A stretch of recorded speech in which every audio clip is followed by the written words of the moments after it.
Hello दोस्तों, कैसे हो आप लोग। Welcome back to the channel आओ बहन बातें करें, जहाँ पर होती हैं बातें real life stories, real life problems और उनके रियल लाइफ सोल्यूशन से।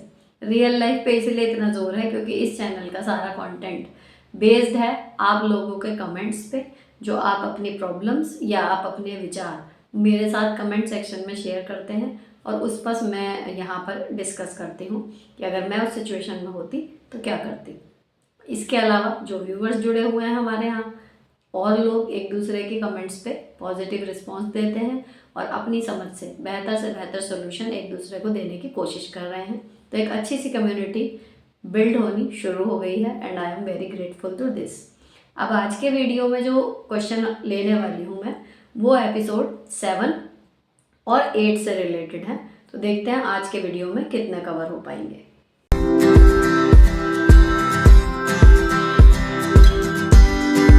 देखिए, सारे क्वेश्चंस को कैटेगराइज करने के बाद 3 से 4 प्रश्न जो हैं वो हैं वर्किंग वुमेन पे। उनमें से 2 टीचिंग जॉब में हैं, एक अलग जॉब में है, लेकिन उनकी प्रॉब्लम मैं आपको शॉर्ट में बताती हूँ क्योंकि इस बार जितने भी कमेंट मैंने पढ़े वो लगभग इतने लंबे थे कि उनका स्क्रीनशॉट भी एक बार में नहीं आ पा रहा था, काफ़ी लंबे। तो मैं उनको ना पढ़ के उनका सम अप आपके सामने करती हूँ कि उनकी प्रॉब्लम क्या है। पहली प्रॉब्लम है कि एक जो टीचर हैं वो एज में कम है और उनके पास सीनियर क्लासेस हैं, जिसकी वजह से उन्हें कंटेंट की प्रिपरेशन भी करनी पड़ती है, वर्कलोड ज़्यादा है। लेकिन उसके साथ ही जितनी भी एक्स्ट्रा एक्टिविटीज़ होती हैं उसमें उन पर और उनके स्टूडेंट्स पर वर्कलोड काबिल उन्हें कह के या आप कर सकते हो ये कह के डाल दिया जाता है। तो इनका प्रॉब्लम ये है कि सैलरी सेम है लेकिन वर्कलोड एकदम डिफरेंट है और ये चाह के भी उसका कुछ कर नहीं पा रही। सिंपल सी इसका एक सोल्यूशन है, आपको 2 टूक एक जवाब देना चाहिए इसमें कि जितना वर्कलोड मेरे ऊपर बढ़ता जा रहा है उसकी वजह से मेरे काम की क्वालिटी ख़राब हो रही है। तो जैसा मैं परफॉर्म कर रही हूँ, जो आप लोग कह रहे हैं कि मैं अच्छा कर रही हूँ, I am very grateful to this, लेकिन मैं ऐसा अच्छा परफॉर्म नहीं कर पाऊँगी अगर इसी तरीके से वर्कलोड मुझ पर लगातार बना रहा और बढ़ता रहा। तो जो पहले ही है वो ही एक्सेस है, तो आप उनसे सीधे आप मना कर सकती हैं कि अगर इससे ज़्यादा काम होता है तो मे बी मेरे काम की क्वालिटी ख़राब हो जाए और आप उस काम की क्वालिटी को ख़राब होने दीजिए। अच्छा करना है, मेरा काम है, तो मैं अपने लेवल के अनुसार ही करूँगी। इस प्रेशर से आपको निकलना होगा। जब काम की क्वालिटी ख़राब होगी, रिस्पॉन्स ठीक नहीं आएगा, तो अपने आप वो आपको फालतू काम देना बंद करेंगे कि इसको इतना काम दो तो ये अच्छा कर सकती है, इससे ऊपर ये काम बिगाड़ दे देगी, इसके बस की नहीं है। तो ये टैग लेना ज़्यादा सही है, आप बच जाओगे। अब चलते हैं अगले क्वेश्चन की तरफ जो वर्क से जुड़ा हुआ है। इसमें क्या हो रहा है कि ये टीचिंग जॉब में ही है, लेकिन पहले स्कूल में कम बच्चे थे तो ये एक एक बच्चे को कॉपी में प्रैक्टिस करा दिया करती थी, तो ऑब्वियसली बच्चों का रिस्पॉन्स अच्छा आ रहा था, तो वो बिल्कुल परफेक्ट सब कुछ चल रहा था। लेकिन जब इनकी जॉब चेंज हुई या दूसरे स्कूल में गई है या क्लास बदली है, मैं मिस कर रही हूँ इस चीज़ को, लेकिन वहाँ पर जो है स्टूडेंट्स ज़्यादा हो गए और इनका जो पढ़ाने का तरीका था उसको देख के वहाँ के सीनियर टीचर्स ने इनको ये कहना शुरू किया कि इसको पढ़ाना नहीं आता। तो देखो, ये एक नेचुरल प्रोसेस है। जब हम कम बच्चों को पढ़ाने के आदी हो जाते हैं, 15-20 बच्चे, तो उनमें से अगर हमें कोई सीधे 30-40 बच्चों पे या उससे ज़्यादा बच्चों पे भेजता है तो हमें सडनली समझ में नहीं आता। और ये बिल्कुल अलग अलग प्रोसेस होता है। जब आपकी क्लास 15-20 की होती है तब आप बिल्कुल अलग तरह से पढ़ाते हैं, जब आपकी क्लास 30-40-60 की होती है तो वो बिल्कुल अलग तरीके से होता है। यानी कि हर 10 बच्चा अगर आपकी क्लास में बदलता है तो आपका पढ़ाने के मेथड चेंज हो जाते हैं। ये आप धीरे धीरे सीखेंगी। तो अगर कोई कह रहा है आपको पढ़ाना नहीं आता, तो आपको धीरे धीरे अपने पढ़ाने के तरीकों पे रिसर्च करनी है कि इस तरीके से नहीं हो पा रहा है, अब कैसे करूँ। तो ये एक टीचर को आप कितने भी ट्रेनिंग ले लो, कुछ ले लो, लेकिन ये आपको कोई सिखा नहीं सकता, ये एक्सपीरियंस से आता है। तो अगर वो कह रहे हैं तो उसमें पूरी तरह झूठ नहीं है। हो सकता है आप थोड़े बच्चों वाला पैटर्न बड़े वालों पे अप्लाई कर रहे हो, इसलिए हो रहा है। और अगर जॉब चेंज करनी है या कुछ भी है वो आप रखो, लेकिन एक पॉजिटिव और खुला माइंडसेट अपना रखो कि अगर हमारे सीनियर हमें टोक रहे हैं तो एक बार उनकी बात का बुरा मानने से पहले सेल्फ एवेल्यूएशन ज़रूर कर लेना चाहिए। ऐसे ही सीखते हैं, ऐसे ही धीरे धीरे आपका एक्सपीरियंस बढ़ेगा और आप फिर हर कंडीशन में कम ज़्यादा हर तरीके के स्टूडेंट्स को पढ़ाने के लायक हो जाओगे। तो हर चीज़ को आप निगेटिव मत लो, कुछ चीज़ें पॉजिटिव भी होती है जो आलोचनाएं होती हैं। तो मुझे लगता है यहाँ पे यही किस्सा है आपके साथ। अब तीसरा जो करियर से जुड़ा हुआ है उसमें वो एक वर्किंग मॉम है, उनका छोटा बच्चा है, जो घर में इन लॉज हैं, सास हैं, वो बच्चे की देखभाल मतलब होते हुए भी मौजूद वो नहीं कर रही और उनको अपना बच्चा डे केयर में छोड़ना पड़ रहा है। इसके अलावा हस्बैंड और बाकी कामों में भी इन लॉज कोई सपोर्ट नहीं कर रहे। अब उनके ऑफिस में प्रमोशन की जो है वो प्रक्रिया शुरू हो गई है, तो उसके लिए उन्हें प्रिपरेशन करनी होगी, कुछ प्रेजेंटेशन वगैरह आई थॉट देना होगा, उसकी वो तैयारी नहीं कर पा रही हैं। और प्रमोशन भी ये है कि हमेशा होते नहीं है, मौके की बात होती है। तो अब वो परेशान है कि एक तरफ तो छोटा बच्चा मुझे घर वालों के होते हुए भी डे केयर में छोड़ना पड़ रहा है, दूसरी तरफ वो इस परेशानी की वजह से प्रमोशन की तैयारी नहीं कर पा रही, तो अनसपोर्टिव फैमिली है, तो वो क्या करें, ये मुझसे वो जानना चाह रही है। अब यहाँ पर आप प्रैक्टिकली सोचो कि आप जो चीज़ें गलत हैं उन पे ध्यान ना देके आप ज़्यादा से ज़्यादा अनसपोर्टेड होने का नुकसान ये हो सकता था कि आपका बच्चा डे केयर में आपको छोड़ना पड़ता, तो वो आप ऑलरेडी छोड़ रहे हो, तो जो गलत होना था वो हो चुका। अब वो आपको सपोर्ट करें नहीं करें, आपका दिमाग अपने बच्चे की तरफ से एक तरफ है कि वो डे केयर में है। अब आप उस गिल्ट से निकल जाओ। अगर फैमिली में कोई ना होता, सपोर्ट करने वाला होता ही नहीं कोई, तब भी आप उसको छोड़ के तब आप काम कर रहे हो, वो भी अपनी फैमिली के लिए कर रहे हो, तो आप बिल्कुल ना गिल्ट से निकल जाओ कि आपका बच्चा डे केयर में आपने तसल्ली करके कहीं डाला है, वो उतने घंटे सुरक्षित है, इंजॉय कर रहा है, आपने एक तरफ तसल्ली कर ली। अब जब आप ऑफिस में जाओ तो वहाँ पर आप पूरा ध्यान अपने काम में लगाओ, जितना हो सके प्रिपरेशन का भी या कुछ भी एक्स्ट्रा काम है उसको कोशिश करो कि ऑफिस आवर्स में ही आप निपटा लो, घर के लिए कम से कम काम लाओ।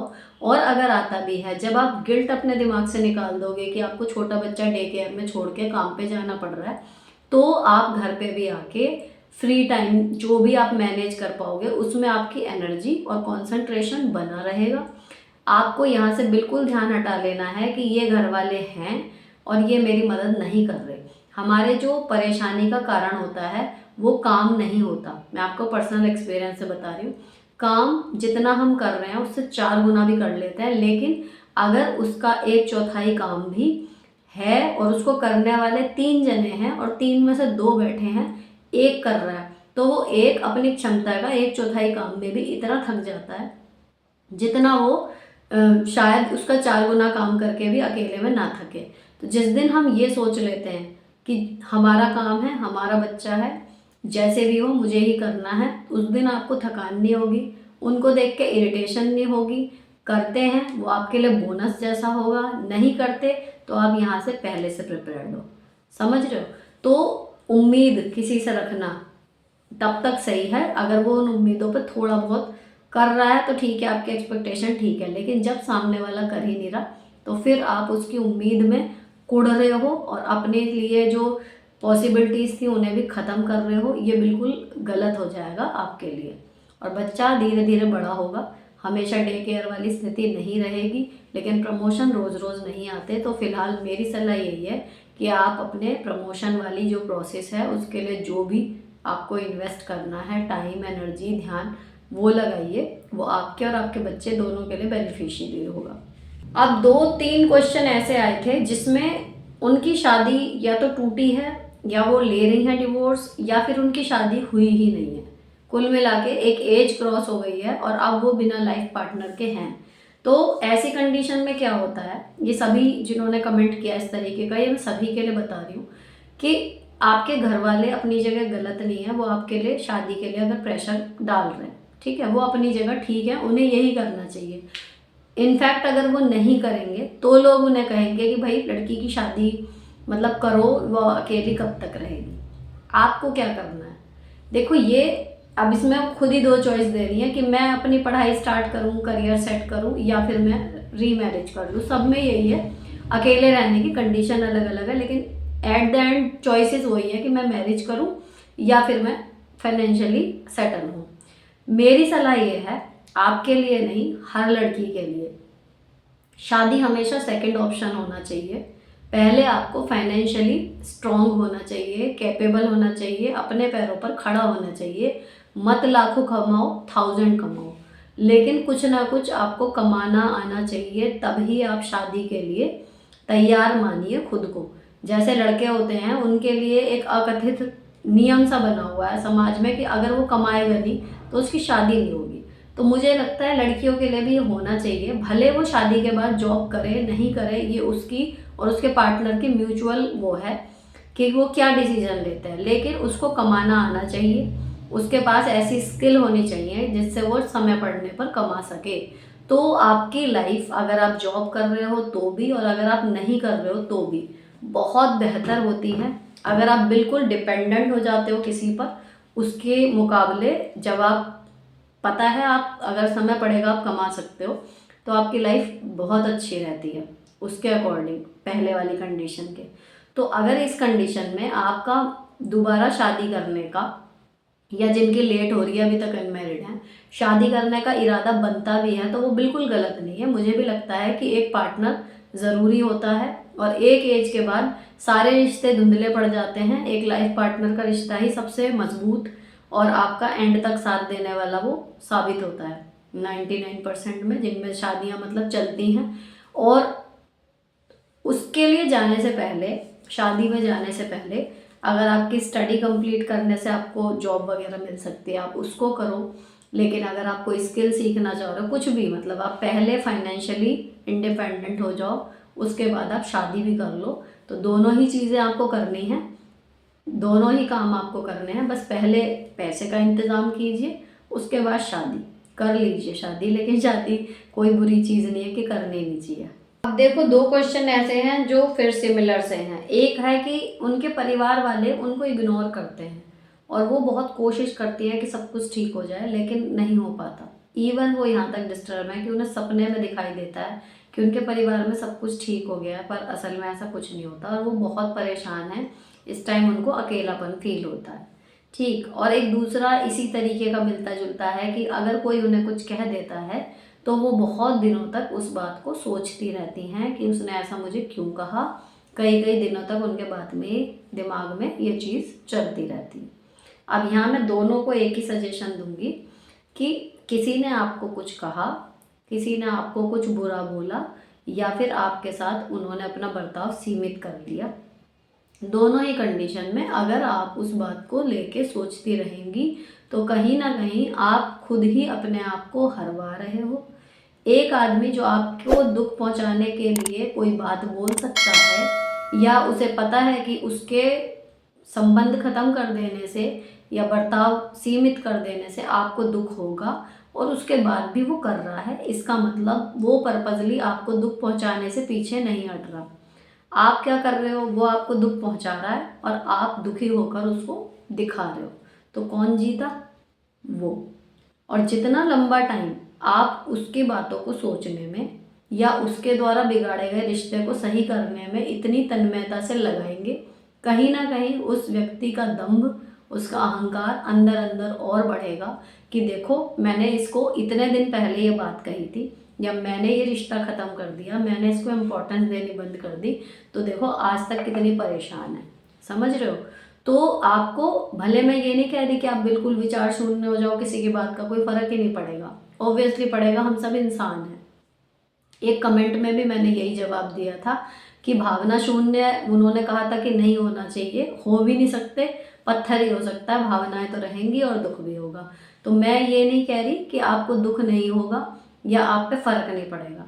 मेरी सजेशन ये है कि आपको फ़र्क पड़ रहा है, ये विजिबल ना हो किसी को भी, और जब आप प्रिटेंड करोगे धीरे धीरे आपको सच में फ़र्क पड़ना बंद हो जाएगा। जिस चीज़ के लिए आप 10 से 12 दिन, 15 दिन और 6-6 महीने भी मैंने देखा है, इवन लिव लाइफ इजी पे कमेंट आया था कि 12 या 18 साल हो गए उस बात को और वो उस चीज़ से निकल नहीं पाई। तो उनके लिए मैं यही कह रही हूँ कि किसी ने कुछ बुरा बोला या बुरा बर्ताव किया या आपके साथ रिश्ता ख़त्म कर लिया या सीमित कर लिया, उसको लेके आपको इतना लंबा अपने आप को घेर के रखने की ज़रूरत बिल्कुल भी नहीं है। ये आपके लिए बिल्कुल ठीक नहीं है और आप कहीं ना कहीं खुद को उस आदमी की नज़रों में गलत ठहरा रहे हो कि वो सही था जो उसने करा, और आप उसके कहे की सज़ा अब तक भुगत रहे हो। वो शायद कह के भूल भी गया होगा, उसे याद भी नहीं होगा कि हाँ, और अगर उसे याद है तो वो मज़े ले रहा होगा ये सोच के कि देखो, मैंने इतने दिन पहले या इतने साल पहले इसको कुछ बोला था और आज तक रो रही है। समझ रहे हो? ऐसे लोगों का इलाज यही है कि अगर उसने आपका दिल तोड़ा है, आपको दुख पहुंचाया है, आपको हर्ट किया है किसी भी वे में, आप उसको दिखाओ मत कि आप हर्ट हो। आप अंदर से टूट भी रहे हो ना, सामने इतना खुश होके दिखाओ, सोशली इतना खुश और इंगेज रहो कि उसके मुंह पे सबसे बड़ा तमाचा यही लगे कि मैंने इसके साथ इतना बुरा कर लिया, लेकिन यार इसको फर्क ही नहीं पड़ रहा। और उस बंदे से अपना जो है कुछ भी रिस्पॉन्स की उम्मीद मत रखो कि हाँ ये कल को मेरे साथ ठीक हो जाएगा या नहीं। जो कर रहा है लेट इट बी, लेकिन आपको फर्क नहीं पड़ना और आगे से थोड़ा सा सीमित हो जाओ अपने आप ही उस तरफ से कि इसने मतलब ये मेरे को उल्टा सीधा बोलता है। समझ रहे हो? तो किसी की बात से मतलब कुल मिला के आपको फर्क पड़ भी रहा है ना, तो उससे जितना जल्दी हो सके बाहर निकलो, कैसे भी निकलो। किसी क्रिएटिव एक्टिविटी में लग जाओ, सोशल एक्टिविटीज़ में लग जाओ, कुछ एंटरटेनिंग देख लो, मूवी देख लो, सॉन्ग देख लो, अपने बच्चों में इन्वॉल्व हो जाओ। हज़ार चीज़ें हैं औरतों के पास करने की, किसी भी काम में लग जाओ। किसी भी काम में नहीं भी लग रहे तो ये मेक श्योर करो कि जहाँ पर वो बंदा आपको देख सकता है वहाँ पर आप उसे कहीं से भी डिस्टर्ब नज़र नहीं आने चाहिए। ये वादा अपने आप से करके रखना है आपको। अब दो क्वेश्चन देखो ऐसे आए हैं जिनमें उनके पास सब कुछ है, यूनिट फैमिली में भी रह रही हैं, लेकिन जो कभी कभी मिलना होता है इन लॉज से उसके साथ भी उनको प्रॉब्लम हो रही है। कभी कभी मिलने में भी मतलब दिक्कत हो रही है, टर्म्स इस तरीके के हैं। तो वो कह रही है कि मैं उसको कैसे हैंडल करूं। जब मैं कभी वहाँ जाती हूँ तो उन्होंने एक लाइन लिखी कि ऐसा लगता है कि किसी दूसरे ग्रह पर आ गई। और एक है कि मतलब वो वहाँ रह रही हैं, सब कुछ है, यूनिट फैमिली है, अपना ठीक ठाक सब कुछ चल रहा है, लेकिन फिर भी उनको एक निराशा सी रहती है, डिप्रेशन सा रहता है, एंजाइटी सी रहती है, किसी काम में उनका मन नहीं लगता। इसी से रिलेटेड एक आया है कि जी वो एक काम करके ही बैठ जाती हैं, थक जाती हैं, लगातार काम नहीं कर पाती, क्या करें। ठीक, तो इस तरीके के जो क्वेश्चन होते हैं उनमें क्या हो रहा है कि आपकी लाइफ में देखो ना बाहर से एक्चुअली कोई प्रॉब्लम है ही नहीं। जो आर्मी मैन की पत्नी है, कभी कभी इन लॉज से मिलना होता है, उसमें उनको प्रॉब्लम हो रही है, तो देखो आप खुद ही सोच सकते हो कि आप ये मान के चलो कि साल में त्यौहार भी तो आते हैं, बच्चों के एग्ज़ाम आते हैं, बहुत सारी चीज़ें ऐसी होती हैं, या कोई हारी बीमारी घर में आती है जो हम मतलब थोड़ा सा डिस्टर्ब हो जाते हैं, लेकिन हमें पता है कि टाइम है निकल जाएगा, तो निकल ही जाता है ना, और उसके लिए हम साल दर साल और मेंटली प्रिपेयर्ड होते चले जाते हैं, तो वो चीज़ें आसान लगती हैं। आपको पता है कि आपको साल में इतनी बार या 2 बार 3 बार जो भी है इतने दिन के लिए जाना है, आपकी नहीं है बॉन्डिंग, नहीं है, जस्ट एक टास्क समझ के कर लो, इतना भी मुश्किल नहीं होता अगर आप टास्क समझ के करो कि हाँ ठीक है, और आप जाने से पहले ही आपको पता है कि किन्हीं बातों से आपको चिढ़ है कि वो होंगी, ठीक है, तो अगर आप पहले से प्रिपेयर्ड होके जाओगे कि ये होना ही है तो फिर आपको फ़र्क पड़ना बंद हो जाएगा। अगर आप सोचोगे कि मैं वहाँ इंजॉय करने जा रही हूँ या इस बार सब कुछ अच्छा होगा, तो जो अब तक नहीं अच्छा हुआ वो अब क्या हो जाएगा। तो वहाँ आपकी एक्सपेक्टेशन जो है वो आपको चेंज कर लेनी चाहिए कि वहाँ जाएंगे तो ऐसा ही कुछ होगा, मैं ज़्यादा इन्जॉय नहीं करने वाली हूँ, लेकिन एक टास्क है, तो आप आराम से कर जाओगे। और जो यूनिट फैमिली में रहते हुए भी एनजाइटी और परेशान रह रही हैं, उनसे अपना घर के काम में इंटरेस्ट नहीं आ रहा, ऐसे बहुत सारे केसेस होते हैं। उसमें मुझे हमेशा यही लगता है कि आप घर का काम भले सारा कर रही हैं, लेकिन उस काम को या तो अप्रिसिएशन नहीं मिल रहा, या फिर आपके अकॉर्डिंग वो काम इतना वर्दी नहीं है जिसमें आप पूरी तरीके से इन्वॉल्व और खुश महसूस करें, कंप्लीट महसूस करें। लेकिन उस काम को करने में आपका दिन और एनर्जी और धीरे धीरे पूरी ज़िंदगी निकलती जा रही है। तो जब ऐसी कंडीशन होती है ना, तो अक्सर हम औरतें निराशा से घिर जाती हैं कि पूरी मतलब निकलता जा रहा, सुबह से रात हो जाती है यही काम करते करते, रिजल्ट भी कुछ नहीं दिख रहा। और हो सकता है एक्चुअली आपका टैलेंट कुछ और हो, आप कुछ और करना चाहती हैं, लेकिन घर परिवार की जिम्मेदारी की वजह से आप नहीं कर पा रही, तो वो कई बार हम खुद भी एक्सेप्ट नहीं करते, और इस वजह से हमें क्या होता है अंदर अंदर से निराशा होते होते फिर वो धीरे धीरे हमारे ऊपरी शरीर पे भी हावी होने लगती है, और हमें लगता है कि हम काम कर रहे हैं, थक जा रहे हैं, हमारा मन नहीं कर रहा, या एंजाइटी हो रही है, या डिप्रेशन हो रहा है। वो यही होता है कि एक्चुअल में आप करना कुछ और चाहते हो लेकिन कर कुछ और रहे हो, और जो कर रहे हो वो भी छोड़ नहीं सकते, इसलिए आप मजबूर से हो और बंधे हुए हो। अब यहाँ इसका इलाज क्या है, रीज़न मैंने आपको बता दिया। इलाज देखो सिर्फ इतना है, हमें एक्चुअल में लगता है कि हम बंधनों में बंधे हुए हैं, लेकिन कैसी भी परिस्थिति हो, मैं यहाँ हो सकता है कुछ लोग मुझसे सहमत ना हो, लेकिन कैसी भी परिस्थिति हो, औरत हो या आदमी हो, जिस दिन उठ के खड़ा हो जाता है कि मुझे ये काम करना है, अपनी जो मौजूदा परिस्थितियां हैं उन्हीं में करना है और करना तो है, जिस दिन ये माइंड सेट हो जाता है ना, उस दिन यकीन मानिए आप जो काम भी सोच रहे हो उसको करने की परिस्थितियां बनने लगती हैं और वो काम आप कर जाते हो। तो आप अपने मन को टटोलो कि एक्चुअल में दिक्कत है क्या, आपको किस चीज़ में खुशी मिल रही है करने से जो आप नहीं कर पा रहे, इस वजह से आप जो है मतलब परेशान हो, या इस वजह से आप थक जा रहे हो। थकते हम तभी हैं जब हम अरुचि वाला कार्य कर रहे होते हैं। तो अगर आपका घर का काम हो के कि एक काम करके आप थक जाते हो, आप अपने इंटरेस्ट का कोई काम जोड़ के देखो जिसमें आपको 1 से 2 घंटे देने हो। आप उस 1 से 2 घंटे को निकालने के लिए आपको पता भी नहीं चलेगा, आप कब अपना घर का काम ना फटाफट से निपटा के और फ्री हो जाओगे, क्योंकि आपको पता है कि ये काम निपटाने के बाद आपको अपनी पसंद का वो वाला काम करना है। अगर आप बिल्कुल बाहर नहीं जाते, आपको बाहर जाना चाहिए। बाहर जाना बहुत ज़रूरी है और हो सके तो अकेले जाइए, बजाय साथ में ही हमेशा जाने के। कभी कभी अकेले भी निकलिए। तो ये ना बड़ी छोटे छोटे से तरीके होते हैं इन डिप्रेशन और ये एंजाइटी से बाहर निकलने के, लेकिन हम अक्सर उसे जज ही नहीं कर पाते कि हमारी प्रॉब्लम है क्या, और फिर हम उसका सुधार भी नहीं कर पाते। तो आप करके देखो कि कुछ क्रिएटिव या कुछ भी जो आपको पसंद हो, जैसे करके मतलब आप एकदम खुश हो जाते हो, चाहे वो डांस हो, कुछ भी हो सकता है। तो वो आप करना शुरू करो रेगुलर बेसिस पे कि मुझे उसके लिए इतना टाइम इतने बजे से इतने बजे निकालना है। तो देखो फिर आपकी थकान और एंजाइटी कैसे उड़न छू होती है, फटाफट से आप सारे काम कर जाओगे।